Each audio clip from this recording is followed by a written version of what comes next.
কল্যাণ চান তাকে আল্লাহ দ্বীনের সমঝদার বানায় দেন। ইউফাক্কিহু ফিদ্দীন আইয়াজআলহু ফাকিহান ফিদ্দীন। আল্লাহ তার যে বান্দাকে পছন্দ করেন, আল্লাহ তাকে দ্বীন শিখায়া দ্বীনের সমঝদার বানায় দেন। খুশি হই নাই? জোরে বলি সুবহানাল্লাহ। এতে আমরা খুশি। বেজার কে? শয়তান। শয়তান এখন একটা চেষ্টা করবে, আপনারা এতগুলো মানুষ বসে আছেন, শয়তান ওয়াসওয়াসা দিবে মুনাজাতের আগে উঠানো যায় কিনা। আমরা শয়তানকে সফল হতে দিব? নেক নিয়ত করব। আমরা নিয়ত করছি কিছুক্ষণ পরে আজকের মুনাজাত করে গুনাহ মাফ করে নিষ্পাপ বেহেশতি আল্লাহওয়ালা হয়ে বাড়ি যেতে চাই। কারা কারা হাত তুলে আল্লাহ তাআলাকে দেখেন, হাত লম্বা করেন, বলেন আল্লাহুম্মা আমিন। হাত নামান। আল্লাহ কবুল করুন, আল্লাহ মঞ্জুর করুন, বলুন আল্লাহুম্মা আমিন। আজকে আমি তেলাওয়াত করেছি সূরাতুর রা'দ থেকে দুটো আয়াত। আমরা তেলাওয়াতের মাধ্যমে মূল আলোচনায় প্রবেশ করছি। আমার সঙ্গে আপনারাও পড়ুন, যেন প্রতিটি অক্ষরের নূরকে আল্লাহ তাআলা আমাদের সিনায় বিকশিত করে দেন। বলেন আল্লাহুম্মা আমিন। আউযু বিল্লাহি মিনাশ শাইতানির রাজীম। বিসমিল্লাহির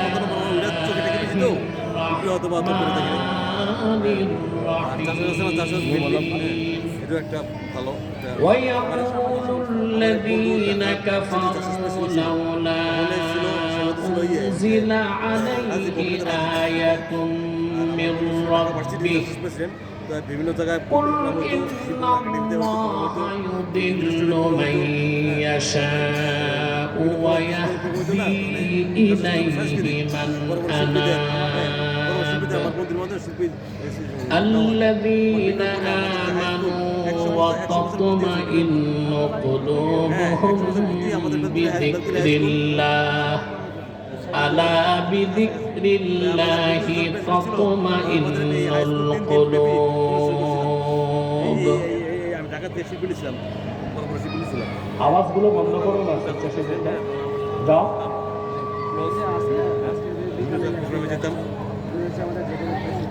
আল্লাহ তাআলা বলেন ওয়ায়াকুলুল্লাযীনা কাফারু, যারা কুফর করেছে, কাফের, তারা বলে লাউলা উনজিলা আলাইহি আয়াতুম মিন রাব্বিহি, যদি মুহাম্মদ সাল্লাল্লাহু আলাইহি ওয়াসাল্লামের কাছে আল্লাহর পক্ষ থেকে কোনো নিদর্শন আসতো। জবাবে আল্লাহ বলেন, প্রিয় হাবিব, কোরআনের মতো এত বড় নিদর্শন দেখার পরও যারা ঈমান আনে না, কোন নিদর্শন দেখার মাধ্যমে তারা ঈমান আনতে পারে না। আপনি বলে দিন, কুল ইন্নাল্লাহা ইউদিল্লু মান ইয়াশাউ ওয়া ইয়াহদি ইলাইহি মান আনাব। আপনি বলুন, নিশ্চয় আল্লাহ যাকে ইচ্ছা তাকে আপন রহমত থেকে দূরে সরিয়ে দেন, তখন সে পথভ্রষ্ট হয়ে যায়। ওয়াইয়াহদি ইলাইহি মান আনাব, আর বিনয়ের সাথে যে এগিয়ে আসে আল্লাহর দিকে, আল্লাহ তারে হেদায়েত করে মঞ্জিলে মাকসুদে পৌঁছায় দেন। সুবহানাল্লাহ। কাদেরকে আল্লাহ হেদায়েত করে হেদায়েতের চূড়ান্ত মঞ্জিলে পৌঁছান? আল্লাযীনা আমানু ওয়া তাতমাইন্নু কুলুবুহুম বিযিকরিল্লাহ আলা বিযিকরিল্লাহি তাতমাইন্নুল কুলুব। যারা ঈমান এনেছে আর আল্লাহর জিকিরে যাদের অন্তরসমূহ প্রশান্ত হয়ে যায়। সুবহানাল্লাহ বলবেন। আলা বিযিকরিল্লাহি তাতমাইন্নুল কুলুব। সাবধান, জেনে রেখো, নিশ্চয়ই একমাত্র আল্লাহর জিকিরেই মুমিনদের অন্তরসমূহ প্রশান্তি লাভ করে। বলেন সুবহানাল্লাহ।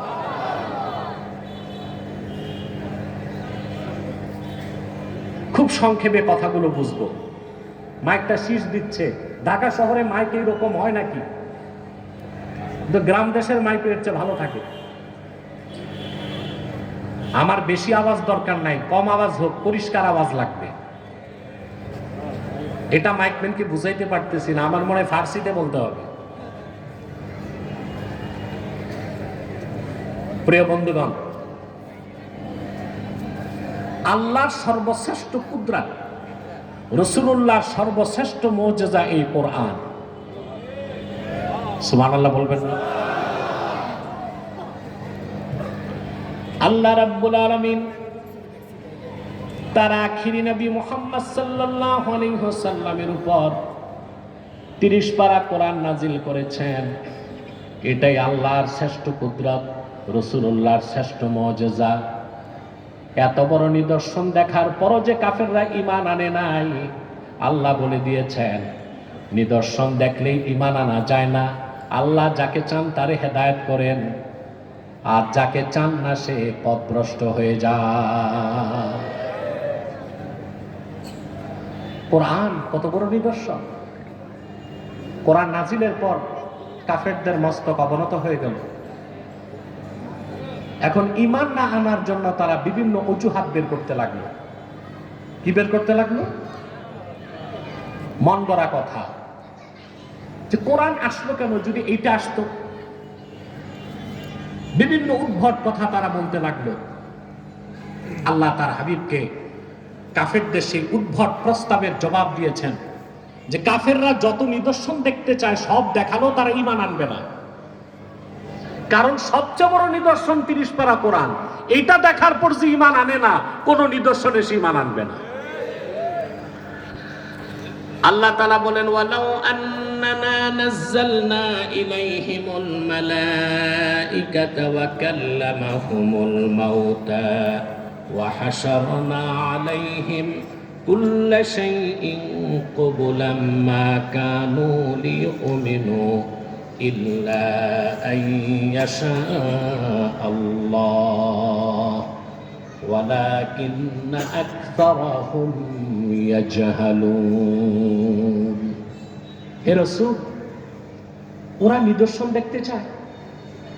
ওয়ালাউ আন্নানা নাযালনা ইলাইহিমুল মালায়েকা, যদি অবিশ্বাসী আবু জাহেল সহ যত কাফের আছে, এদের কাছে যদি আমি আকাশ থেকে ফেরেশতা নামাই, ওয়া কাল্লামাহুমুল মাউতা, আর মৃত লাশ কবর থেকে উঠে যদি তাদের সাথে কথা বলে, ওয়া হাশারনা আলাইহিম কুল্লা শাইইন ক্বাবুলা, আর যা কিছু নিদর্শন দেখতে চায় সব যদি তাদের সামনে উপস্থিত করি, আল্লাহ যাকে চান তাদের মধ্যে তারা ছাড়া বাকিরা ঈমান আনবে না। হেদায়েতের মালিককে নিদর্শন দেখার মাধ্যমে ঈমান আনবে এইরকম কোনো গ্যারান্টি নাই। প্রিয় ভাইরা আমার,